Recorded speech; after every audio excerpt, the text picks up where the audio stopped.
26. Pardon me? Yeah, it was for the office actually, but it is. I find it very nice. Yeah. Anton, how are you looking? Yeah, no problems at all. We'll go live when Sky Sports are ready.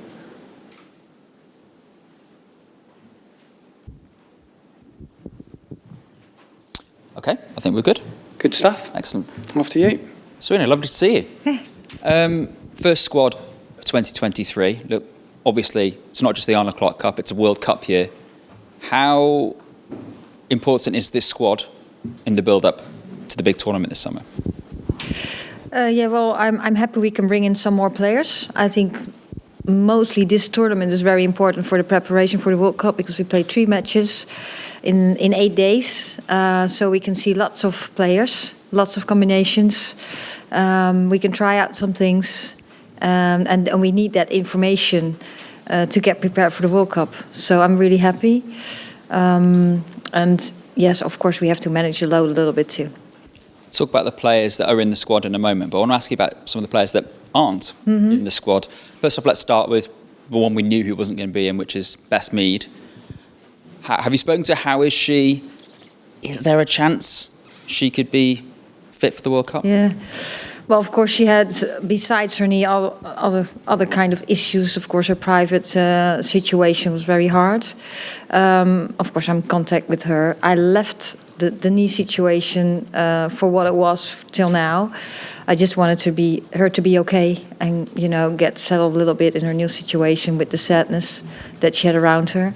I think, it's very short. And first of all, I think now she has to start up her recovery, which she does. She's doing well. She told me she's doing well.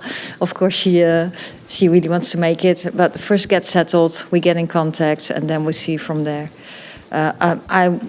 For now, I'm not going to push that.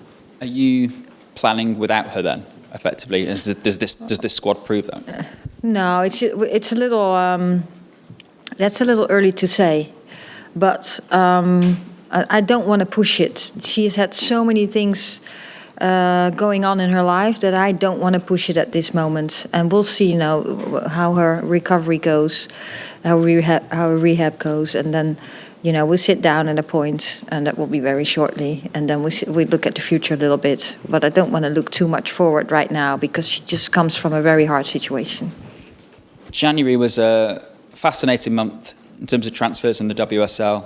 We saw some players move, like Jordan Nobbs, Bethany England, Lucy Staniforth, all saying a big reason for that is because they want to be in the England squad. Yeah. None of them are in this England squad. Why is that? Yeah. Yes, I think, they're competing for selection. Lucy was a little further ahead, but of course we keep an eye on her too. But they're competing for selection. We had these conversations with them all the time. And I think they're in a good place. They moved to clubs and they're playing a lot now. And they can improve their game. They're getting settled in a new situation too. And I think that makes it good for competition. But you can't control what your competitors do and what choice I will make then, together with my technical staff. And that's the situation they're in right now. And we can at least see now, where they're at, how they are improving, what their situation is. And then we combine. We look at what does the competitor do, and then we make a choice. So yes, it's good they get minutes, but it's that makes their position better. But it doesn't guarantee that you're being selected. They have to compete with the other ones too. But you talked about combinations and minutes and rotation. Is it going to be difficult for them to make it into the squad for the World Cup if they're not playing in these games in February? Well, I make other choices now. So, yes, it's difficult, but it's for other ones difficult too. There's some young youngsters are again in the team. And they have to prove themselves. Well, everyone has to prove herself. But we're going to try out some things and see some more players that we might not have seen a lot before.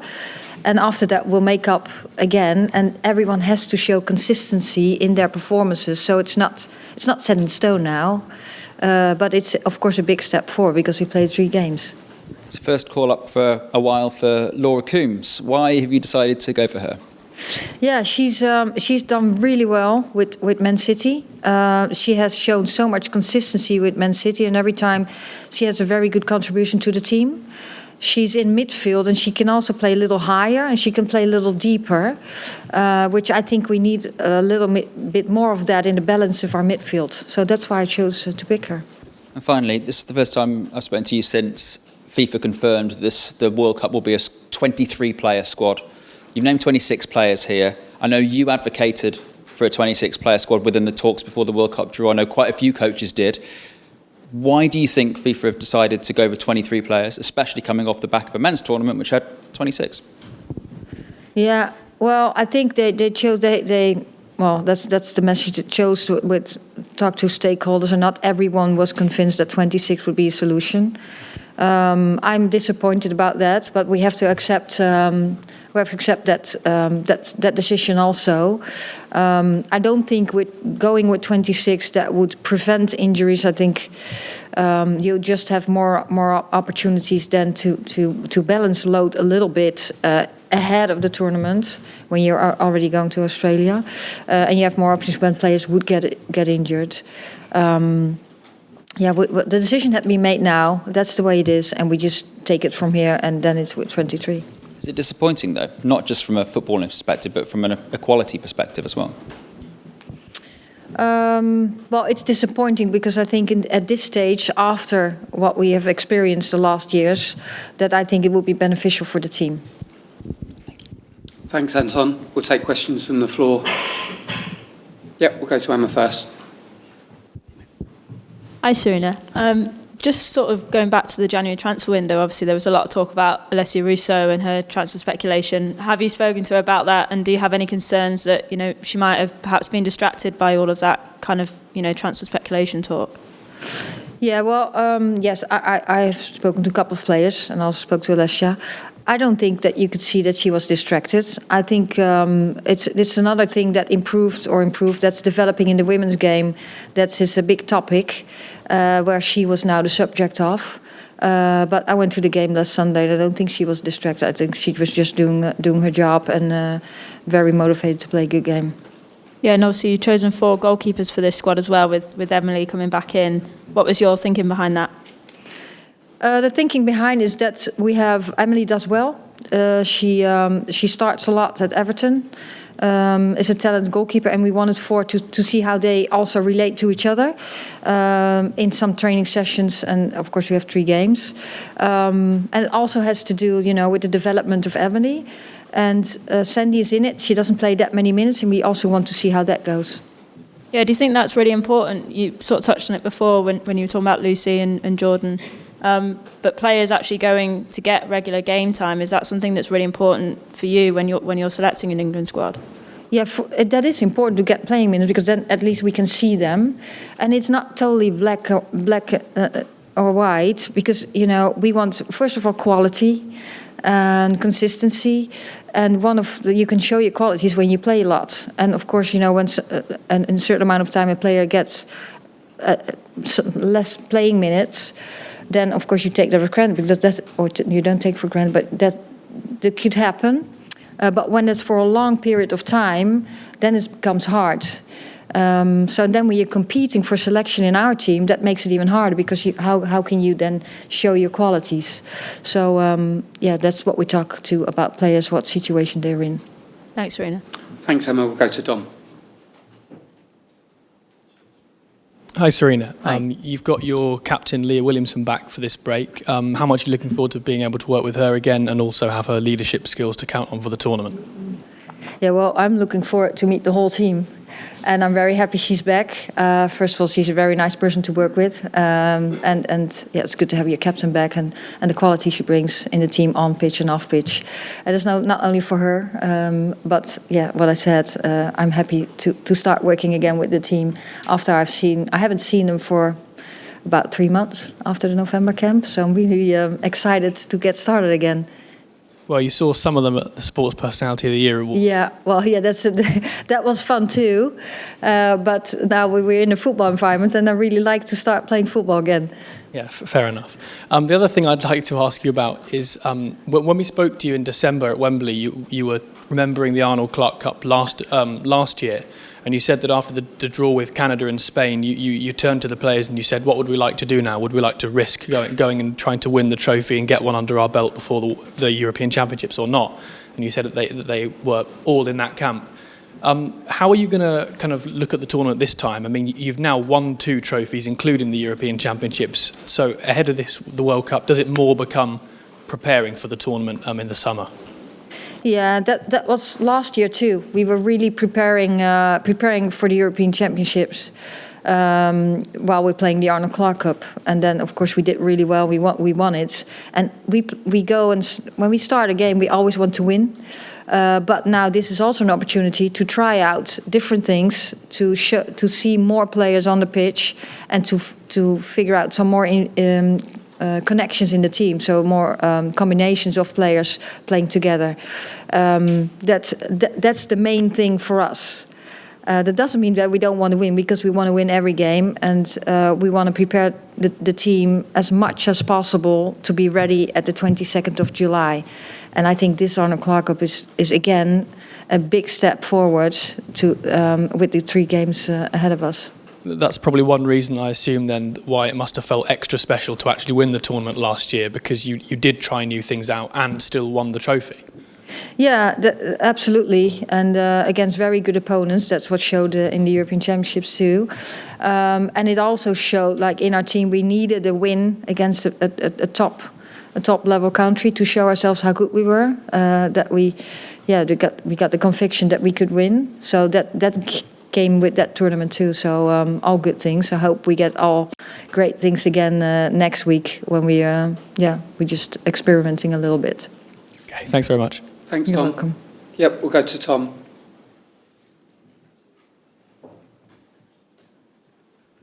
Thank you. Hi, Sarina. Just Anton was talking about the squad sizes. I just wanted to go back to that and ask you a bit about the kind of what that might bring in terms of competitiveness, because there'll be players who maybe look around the squad and will know that not everybody can physically be able to get into the World Cup squad. So do you expect that will bring in an element of extra competitiveness in this camp as people look around and fight for places? Yeah, well, maybe it brings some more anxiety. I think everyone really wants to be part of the World Cup squad, of course. So everyone wants to show her best game, or whether that's in the game, or it's in training sessions, or that's at club. But it's good to have them in our environment and have some more players. Because for us, we want to get as much information about the player, where she's at, on pitch, off pitch, to prepare as good as possible. And of course, we follow them all the time at club. We discuss it when you have them in your own environment. You see even a little more, and you can also have some chats. So I think I feel very nice that we can go with 26. So you have some more, and also on standby list, of course. So and it gives information, and at the end, after the April camp, right before we go into our preparation camps, we have to make final decisions. And the more information you have about players, the more you know about them, the better decisions you can make. Thank you very much. Thank you. Thanks, Tom. We'll just go to Sophie first, and then back to Susie. Thank you. Hi, Sarina. You said that you want to sort of set the tone for what comes next with this camp. I'm just wondering how you do that. I mean, you've had, I know you don't like to look at sort of the stats and everything, that's what we do, but you've had a great run since taking over and winning a lot of games, scoring a lot of goals. Is it just about keeping the momentum going from when you've come in, building off of last year, or saying this is a new year, we've got new players, we've got new options, we've going into a tournament we haven't won, or how do you set that tone, really? Yeah, I think the players have set the tone themselves all the time too. So, the question about competitiveness, there has been competitiveness all the time. So, it's about the situation. It also says things about the depth of the team. that everyone in the team, or that's really like on the list with the squad and standbys, they get very close to selection, and everyone really wants to be part of the World Cup squad. So they will work hard and do everything to make that. Set a new tone, I don't think that's necessary. The players who have been at the European Championship and we won it, we will always cherish that. But the world after the European Championship changed a little bit. Well, maybe a little more than a little bit. And we have to adapt to the new situation. I think we are favourites. We have been favourites for the European Championship, and we will be one of the favourites for the World Cup too. We have to be aware of that. We are, but we want to improve ourselves too. We know we can do better. And we're not just at our top level. We all think that we can do even better, and that's what we're working on again. And this is a step again next week to show, and also to try to improve our style of play. And again, also get more information about more players, where they're at this moment. And you said that the world changed a lot after the Euros win, and there was a lot of expectation on England, especially as the home team, and with a new coach who had success at the tournament before as well. There's even more expectation now since the Euros, and going into the World Cup, people are saying who could win it, and you said England looked like favourites. How, as a coach, do you manage the mental side of that for players who have that more pressure, even if they're used to it being professionals? This could be the most that they've experienced for England. Yeah, I think that pressure was already before the European Championship, because then everyone said we had to become champion too. And I was thinking, okay, why would we become champion? Well, we are really good. I knew we were really good, but we had never won a tournament before. So I think that pressure keeps going. And we have to bring it back. We want to perform at our highest level too. So at the end, we just have to bring it back. What do we have to do to make the chance of winning games as big as possible? And that comes to playing well, doing your best, doing it together, and as an individual, do your task as good as possible. And we as a coaching staff, we're trying to make all the things around us, just make it a little smaller. So what do we actually have to do to play as good as we can to make the chance of winning as high as possible? And just one more quick one. No Gabby George in this group. And we've seen her playing really well for Everton and playing different positions for Everton and getting forward more and playing a role that maybe England don't have the most depth, whereas they've got more at centre-back. Maybe you disagree, I don't know. I was just wondering what your conversations were with Gabby, and if she is in the group, where you see her starting for England, or how she can be useful for the group. Yeah, well, she has been in the group, of course, in November. And, of course, it's a great person to work with also. And well, I see her she could be a left back, she could be a centre back. And, well, I had a conversation, of course, with her, but I'm not going to share that with everyone because it's something between her and me. At the moment, the competitors on her position, and for us now, she was more left back. Other ones, I thought they won the competition at this moment. And we're following her very closely. Dank u wel. Thanks, Sophie. Alsjeblieft. Easy. Thank you. Hey, Sarina. Obviously, you've said a little bit about Emily Ramsey already, and we've got to see her in the Women's Super League getting regular minutes, but she's played at every level, I think, every youth level with England, the under-23s most recently. How much discussion have you had with the coaches about her as a player and the qualities she brings? Well, we discuss every player. So we sit down every week with each other after we have seen the matches, and we also make clips. So she has been on our list for a long time. She has trained with us once to last camp before we went to Spain, and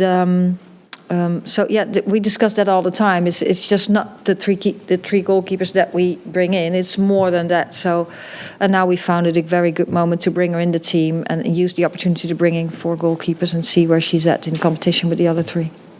And then this time last year, you're going into this tournament just 6 months into the job. You're now 18 months in. What's your view of the player pool 18 months in this job now? Like, are you happy with it? Are you happy with the level of the players that are coming up through the youth ranks and the size of it now? Yeah. Yes, I'm very happy. Of course, you always want more. You want to. I think that's normal. But I think what we've seen from some youngsters coming in, they're very talented. They want to take the step up, and then it comes to consistency and experience more and more in this environment. So yes, of course, at some points you might, in the ideal world, you won't have like 5 options on one position. That's not on every position. Some positions are really strong, and in some positions we would like to have a little more competition on the highest level. But I think overall, we're going to have to make very hard choices when we make the squad announcement for the summer. And it already was really hard to do it now, and that's what we want. That players are doing so well that it gives us a little bit headache to make the choices. Thanks.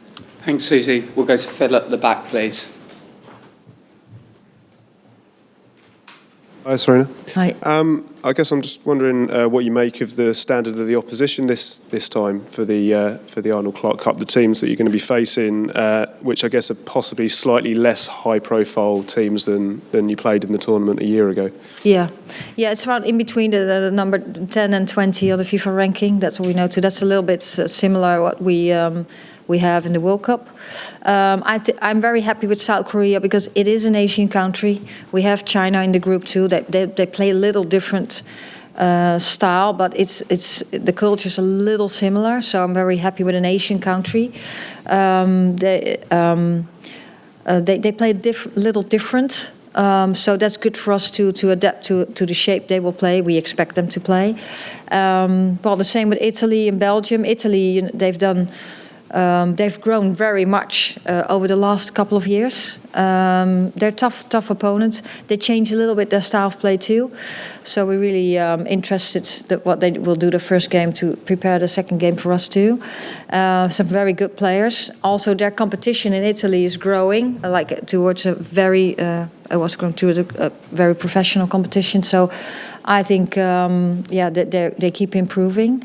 And Belgium, they just missed out for the World Cup, but what they've shown at the European Championship, playing Sweden and only losing that 1-0, did a very, very good job. They're a tough, physical opponent who they also want to play football all the time. So I think it will be very challenging games, which will bring us, good matches. And lots of information to get our preparation right for the World Cup. Just finally to check, Esme Morgan, I presume she wasn't really under consideration because of fitness, is that? Yeah, yes. I think she's one of course, very talented players in our squads. But she has been out for a couple of weeks. She's now returning to play, but we found it too much of a risk. Also with 3 games closely to each other, or within 8 days, we found it too early now to bring her in. First, get fit. And do what's right for her health at the moment. Right, cheers. Thanks, Phil. I can't see any more questions from the floor, so we'll end it there and look forward to working with you next week. Thank you. Thank you.